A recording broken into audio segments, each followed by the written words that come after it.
Walaloo afuuraa maqaa abbaa kan ilmaa kan hafuura qulqulluu sadan waaqa tokko ameen. Maqaa abbaa kan ilmaa kan hafuura qulqulluu sadan waaqa tokko ameen.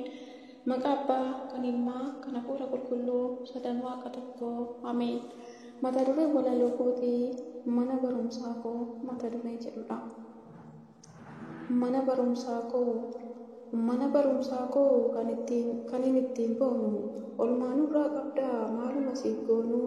Mana barumsaa koo kan ishee sanbataa jaalalaan waamtee nuuf laatte soorata. Jaalalaan waamtee nuuf laatte soorata.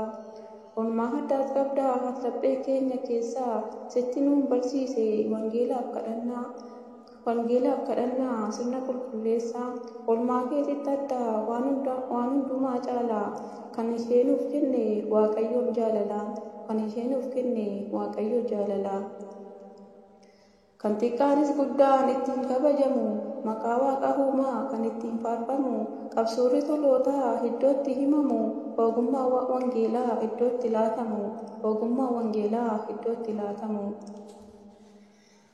Isheen haadha keenya isheen guddiste wangeela barsiiste gaabbiin nu taasifte kan jireenya laatu fooniif dhiiga gooftaa cubbamoo wangeelaan nu goote jiraata. Cubbamoo wangeelaan nu goote jiraata. Kan kabaja laatu kan kabajni malu ishees nu qopheesse kennaa caalu. Maddi nyaata dhugaatii warra isa soorateef wangeela hobaasti kan lubbuun dheeboteef. Wangeela hobaasti kan lubbuun dheeboteef. Sagalee ishee diqqii jaalalaan dubbifama. Abboota amantaan kadhannaan banama. Wallaalaatu dhaqee hayyuu ta'ee gala. Cubbamaan gaabbiidhaan gooftaa tajaajila. Abboonni icciitiin seera nu barsiisu. Daa'imman faaruudhaan wangeela nu labsu. Burqaa ogummaatii isa waraabame dheebuu nama baasti kan ishee dheebote. Laphee nuuf laatteetti laphee keenya gogaa wangeela lallabdii gooftaa abbaa dhugaa. Olmaa nurraa qabdii maal isheedhaaf goonaa kan ishee gammachiisu wangeela labsina. Kan ishee gammachiisu wangeela labsina.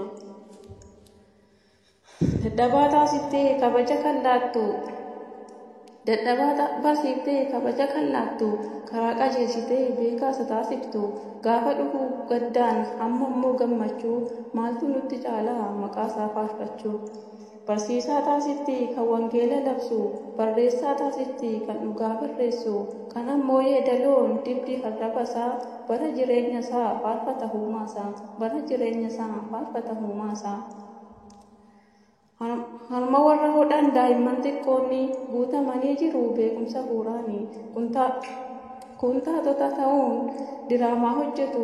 Kun ammoo qileedhaan Waaqayyoon jajatu. Walaloo barreessu waa'ee gooftaa labsu. Kun kennaa isaanii naamusa agarsiisu. Kun ammoo humnaan waaqa tajaajilu. Baganaadhaan faarsu mootii caalu. Wallaalota tumsuun nu barsiiste beekaa. Kaayyoo akka qabnuuf nuuf laatte akeeka. Doofummaa mulqitee kan nuun goote hayyuu galatoomi jenna afaan kan keenyayyuu. Galatoomi jedha afaan kan keenyayyuu.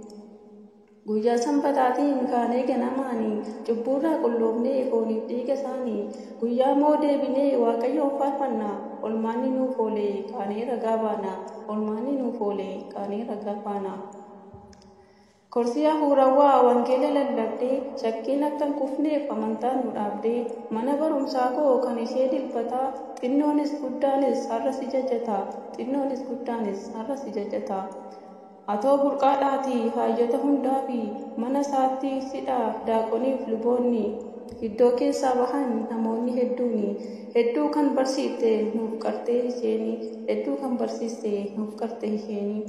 Hangafni lubootaas Phaaphaasiin qomoosiin si keessaa bahanii hayyama gooftaanii. Badii shakkitootaa nu oolchite ati walitti nu qabdee mana keetiitti.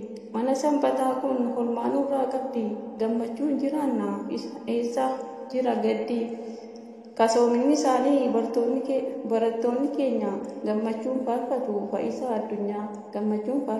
fayyisaa addunyaa. Maariyaam faarfatu dhaloonni martinuu jaalalaan bitamu misoomsuun hundinuu. Yoo habboonni seenaan kolkaane dhaabbanna sagalee gooftichaa gammachuu fudhanna. Garuu mana kanaaf qormaata hedduu jira warra hamanu maraaf azaabota hirra salphaadhumaan mitikaa kun tajaajilichi hundumaa dandeenyeeti nutti roobee jechi.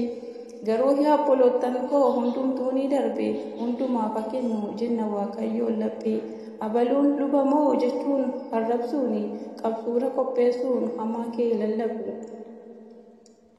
Meegaaf mana baanuu faarfachuu Waaqayyoon maalumatti yaannee gufachuuf kaayyoo. Garuu nuti abdii qabna kan baraan jiraatu mootii tajaajilaa isa hunda bitu mootii tajaajilaa isa hunda bitu. Kun marti kan dhufee warra hamanurraa warri hin amanne hammoo nuuf labsu gidiraa.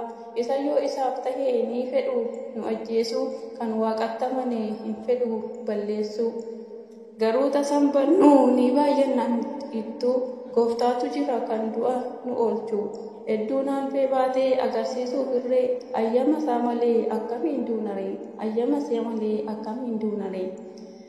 Qorumsi baay'atus hittuu nu jabeessee kabaja addaatiif hittuu nu qopheessee yoo tokko boqote tokko bakka bu'aa. Iyya keenya maraa Waaqni nu dhaga'a iyya keenya maraa Waaqni nu dhaga'a. Ameen galanni Waaqayyoof Yesuus haadhasaaf ulfaataa fannoosaaf haa ta'u hanga bara baraatti. Ameen. Akka kaasee kan na jalqabsiisee kan na xumursiisee Waaqa tokko kan ta'an Waaqa Abbaa Waaqa Ilmaa Waaqa Hafuura Qulqulluuf galanna ta'u hanga bara baraatti. Ameen. Walaloo Hafuuraa maqaa Abbaa kan Ilmaa kan Hafuura Qulqulluu.